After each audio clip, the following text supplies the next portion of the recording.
उस्मान खान के हवाले से अगर मैं हारून भाई आपसे पहले पूछ लूँ, फिर साहिब भाई से पूछेंगे, बैटिंग के अलावा वो अभी यहाँ लीग छोड़ के यूएई गए हैं, कुछ लोग कह रहे हैं कि उनकी यूएई की ड्यूटीज़ हैं, is that the right news या वो वापस आने वाले हैं? बिकॉज मुल्तान के लिए बहुत इंपॉर्टेंट खिलाड़ी है। नहीं, जहाँ तक मेरी इत्तलात है कि किसी की जो बात हुई थी, उन्होंने मुझे बताया था कि कुछ फैमिली इश्यूज हैं, उसकी वजह से वो गए हैं। सही है। और वो वापस आके मुल्तान सुल्तान को ज्वाइन कर लेंगे। ठीक है, तो ये मेरी इत्तलात हैं अभी तक की। साहिब भाई, आपने उस्मान खान की इनिंग देखी थी कराची वाले मैच? मैं तो पीएसएल फॉलो करता हूं। हाँ, कैसी लगी? Outstanding batting. Outstanding, there is no question about it. But मैं दोनों से एक क्वेश्चन करना चाहता हूं, हारून भाई से भी और आपसे भी, अगर आप इजाजत दें। जी, अरे श्योर सर। हमारे क्या होता है कि T20 को मेजर बना दिया जाता है। कुछ खिलाड़ी बहुत अच्छे निकलते हैं T20 में, but when you go to the world stage, तो वहाँ जाके वो सारा हम क्रम्बलिंग डाउन हो जाता है, सारा वो इफेक्ट ही बड़ा अजीब सा हो जाता है। सर इसके क्या रीजन? बिकॉज मैं जितने मैचेस देख रहा हूँ ना, डोमेस्टिकली खिलाड़ी बहुत अच्छा खेल रहे हैं, डोमेस्टिकली परफॉर्मेंस भी आ रही है ऑब्वियसली, बट देन अगेन जब आप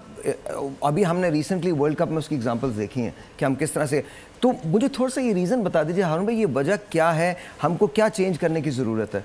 देखिए, एक तो सबसे पहली चीज़ आपको ये अपने जहन में रखनी होगी कि जो क्वालिटी ऑफ क्रिकेट है ना, अगर आप कंपेयर करेंगे PSL as compare to other cricket league, वो ज़मीन आसमान का फ़र्क है। वो इसलिए कि बाहर की लीग्स में तमाम के तमाम टॉप प्लेयर्स एक दूसरे के मद्दे मुकाबिल होते हैं। यहाँ पर यह है कि हमारे पास अगर आप देखेंगे तो टॉप प्लेयर्स नहीं आते, हमारे पास सेकंड स्ट्रिंग थर्ड स्ट्रिंग आती है of the international players. So obviously उसके आते ही जो हमारे परफॉर्मर्स हैं वो ये एक्सपेक्ट कर रहे होते हैं कि हम बहुत ज़्यादा कर रहे हैं। अगर आप ये भी देखेंगे कि हमारे यहाँ जो परफॉर्मर्स हैं, कोई भी आउटस्टैंडिंग नहीं निकला इस पीएसएल में, अभी भी वही पुराने प्लेयर्स हैं जो रन्स कर रहे हैं। तो इट मीन्स कि आपका जो लोकल टैलेंट है, आप सिर्फ एक T20 का डोमेस्टिक क्रिकेट खेलते हैं। सो आप मुझे बताएंगे जब आपकी तैयारी आप करने जाते हैं और उस T20 के फॉर्मेट में आपके टॉप प्लेयर्स नहीं शामिल होते, तो स्टैंडर्ड तो ऑटोमेटिकली नीचे गिरा। तो जो भी उसमें दुनिया की सबसे अच्छी लीग है, बिकॉज ये पीएसएल सीजन 9 का शो है, हम एक नजर डालेंगे पॉइंट्स टेबल पे। हां, दैट्स राइट, कोई शक ही नहीं है। इसको और क्रिकेट पॉइंट ऑफ व्यू से, हां जी, मैं सिर्फ इसमें ये ऐड करूंगा कि लीग क्रिकेट ना, चाहे वो पीएसएल हो चाहे पीएल हो,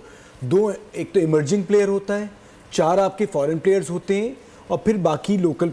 एक इंटरनेशनल टीम जो आती है ना, उसमें बेस्ट आपको 5 बॉलर्स, बेस्ट 11 होते हैं ऑब्वियसली। यहाँ पर आपको बॉलिंग में इधर उधर कोई एक आध हल्का लिंक और भी। अच्छा, दूसरी एक बात और है, मुझे ऐसे लगता है, जस्ट मुझे ऐसा लगता है कि हमको टेम्परामेंट्स पे काम करना पड़ेगा, अपने प्लेयर्स के, उनकी बॉडी लैंग्वेज पे काम करना पड़ेगा, उनको बताना पड़ेगा।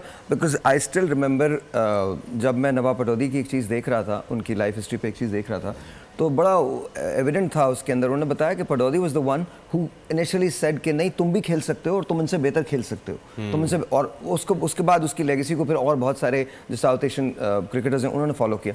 टू मी आई थिंक जब हम मैदान में उतरे ना इंटरनेशनल क्रिकेट खेलने के लिए, तो हमको ये बिलीव करना चाहिए कि हमसे बेहतर कोई नहीं। यस, और in every profession this goes for every profession. देखिए, एक्चुअली मैं थोड़ा सा साहिर को ये भी बता दें कि ऑब्वियसली हम जो इस वक्त देख रहे होते हैं, अगर आप हमारे डोमेस्टिक का सेटअप देखेंगे ना, अगर आप इसको कंपेयर करेंगे दूसरे दुनिया के दूसरे ममालिक के साथ, तो हम मैच ही नहीं करते ना उनसे। हमारा टॉप प्लेयर हमारा डोमेस्टिक क्रिकेट खेलता नहीं है। अभी उन्होंने शुभन गिल को ड्रॉप किया है, या किसी एक प्लेयर को उन्होंने ड्रॉप किया है, नेक्स्ट डे वो पहुंच गए अपनी रणजी ट्रॉफी खेलने के लिए। So this is where the problem is कि जबकि आपके टॉप प्लेयर्स आपके डोमेस्टिक क्रिकेट नहीं खेलेंगे, तो नया आने वाला लड़का कैसे? हम इमरान खान को डोमेस्टिक क्रिकेट में खेले थे, हम सरफराज नवाज को डोमेस्टिक क्रिकेट में खेले थे before going into you know the international. बहुत सारी चीजें जो सही होने की जरूरत है, इंशाल्लाह होपफुली होंगी। सब्सक्राइब करें और बेल दबाएं ताकि कोई खबर रह न जाए।